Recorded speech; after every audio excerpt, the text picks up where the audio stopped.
और ये जो सीपीओ का है, मैं आपको थोड़ा सा बता दूं सीपीओ के बारे में। बेटा सीपीओ की तैयारी अब मेंस की करनी है आपको। मेरे से फाउंडेशन बैच में जितने बच्चे पढ़ चुके हैं, अब आपको कुछ भी नहीं करना है। वॉल्यूम 1 का वोकैबुलरी, वॉल्यूम 2 का वोकैबुलरी और खाली प्रीवियस ईयर का क्वेश्चन पेपर जितना ज्यादा प्रैक्टिस हो सके आप प्रैक्टिस करिए। कुछ नहीं करोगे, सिर्फ वोकैबुलरी देखते जाओ और previous year question paper practice करो। आपको वॉल्यूम 1 का 3 गुना ज्यादा मैं ग्रामर पढ़ा चुकी हूँ। आप सिर्फ वॉल्यूम 1 में हर चैप्टर के बाद जो असाइनमेंट है ना 50-60 क्वेश्चन का, बस आप उनको कर लेना। और जब आप प्रैक्टिस करो तो बेटा सीपीओ वाले ये मत सोचना हमें सिर्फ सीपीओ का करना है, जैसे सीजीएल वाले सोचते हैं हमको सिर्फ सीजीएल का प्रैक्टिस करना है। जो भी एसएससी के एग्जाम्स होते हैं उनके पास एक क्वेश्चन बैंक है, बस उन्हीं से क्वेश्चंस उठा के देते हैं, चाहे वो एमटीएस का एग्जाम का हो, चाहे जीडी का हो, चाहे स्टेनोग्राफर हो, सीपीओ हो, सीजीएल हो, सीएचएसएल हो, कुछ भी हो। कई बार ऐसा होता है कि जो सीएचएसएल के क्वेश्चन होते हैं या जीडी के क्वेश्चंस होते हैं वो सीजीएल मेन से ज्यादा डिफिकल्ट रहते हैं। आपने मैथ्स में देखा ही होगा। सेम चीज इंग्लिश में भी होता है। कोई भी एग्जाम अगर एसएससी का है, बस याद रखना, चाहे वो जीडी हो, चाहे एमटीएस हो, चाहे स्टेनोग्राफर हो, कुछ भी हो, हर का क्वेश्चन पेपर आप प्रैक्टिस करिए। वॉल्यूम 1 अगर आप वोकैबुलरी कर चुके हो तो वॉल्यूम 2 से करिए। मेरा वोकैब का बुक बहुत जल्दी लॉन्च हो रहा है, 14 जनवरी को लॉन्च हो जाएगा। उसमें 2022 का जो सीजीएल का प्री का अभी जो 40 सेट का की आ चुका है, पूरा सारा का सारा क्वेश्चन मैं उसमें डाल रही हूँ। और फिर मैं क्योंकि बुक मैंने खुद लिखा है, तो मैं जब आंसर्स चेक कर रही हूँ उसकी, तो मैंने ये भी देखा कि कुछ वोकैबुलरी मेरे नजर से गुजरा हुआ नहीं है, क्योंकि मैंने अपने बुक में कहीं देखा ही नहीं, अपने बुक में कहीं लिखा ही नहीं है। उन सारे वोकैबुलरीज को फिर से मैं असेंबल करके, और जो मैंने वोकैबुलरी बनाया है, चाहे सिनोनिम, चाहे वन वर्ड सब्स्टिट्यूशन, जो भी बनाया है, उसमें फिर से पीछे से और डालती चली जा रही है। तो आप खुद मेरे बुक में पाओगे, एक तो अल्फाबेटिकल ऑर्डर में वोकैबुलरी है और फिर जेड में खत्म होने के बाद फिर से आपको अल्फाबेटिकल ऑर्डर में दिखेगा।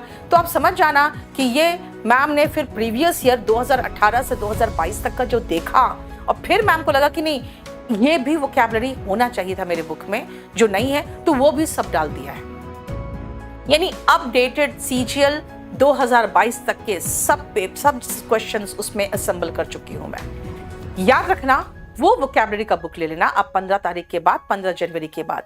लेकिन अभी फिलहाल आप कोई भी प्रीवियस ईयर की किताब उठा लो, अगर आप मेरे से पढ़ चुके हो तो। और जो लोग नहीं पढ़े हो मुझसे, बेटा आप किसी से भी पढ़े हो, मुझे से कोई फर्क नहीं पड़ता। आप प्रीवियस ईयर क्वेश्चन पेपर उठा के देखो कि आप कितने काबिल हो, क्या आप कर पा रहे हो। अगर आपको लगे कि हाँ मैं कर ले रहा हूं, तो आप सिर्फ प्रीवियस ईयर क्वेश्चन पेपर्स और मेरा वॉल्यूम 1 और वॉल्यूम 2 की वोकैबुलरीज देखते रहो। वॉल्यूम 1 के जो पीछे असाइनमेंट हो करते रहो। 190 क्रॉस करना है, क्योंकि याद रखना, कुछ लोग कहते हैं मैम ठीक है अगले साल देखेंगे। बेटा अगले साल की वैकेंसी इतनी आएगी कि नहीं पता नहीं, वैकेंसी ऐसे ही आएगी कि नहीं पता नहीं, है ना।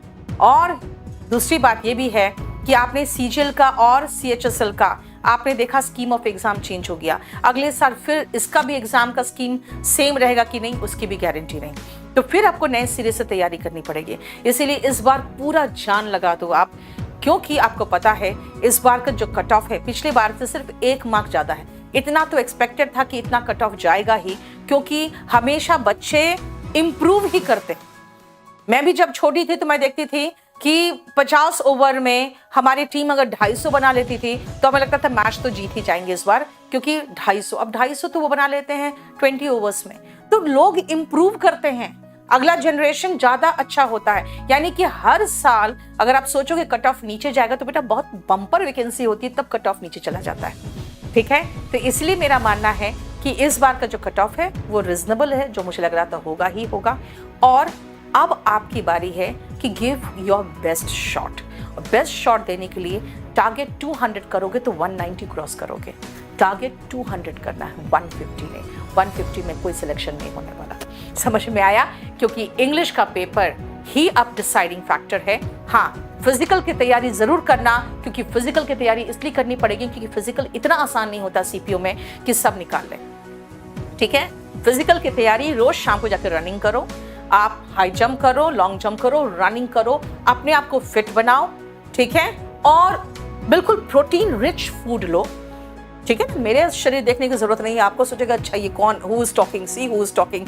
आप प्रोटीन रिच फूड लो और थोड़ा सा कम खाओ, लेकिन ऐसी चीज खाओ जिससे आप फिट एंड फाइन रहो। प्रोटीन रिच फूड लो, ठीक है ना, ज्यादा चावल रोटी ये सब मत खाना। अपने आप को फिट बनाइए और सिर्फ इंग्लिश पढ़ना है। वॉल्यूम 1 से शुरुआत कर लो। वॉल्यूम 1 एक बार जबरदस्त तरीके से रिवाइज कर लो। जो बैच आपने लिया है उसको जबरदस्त तरीके से एक बार रिवाइज कर लो। फास्ट लगाओ, फास्ट करो और प्रीवियस क्वेश्चन पेपर में आप लगाते जाओ।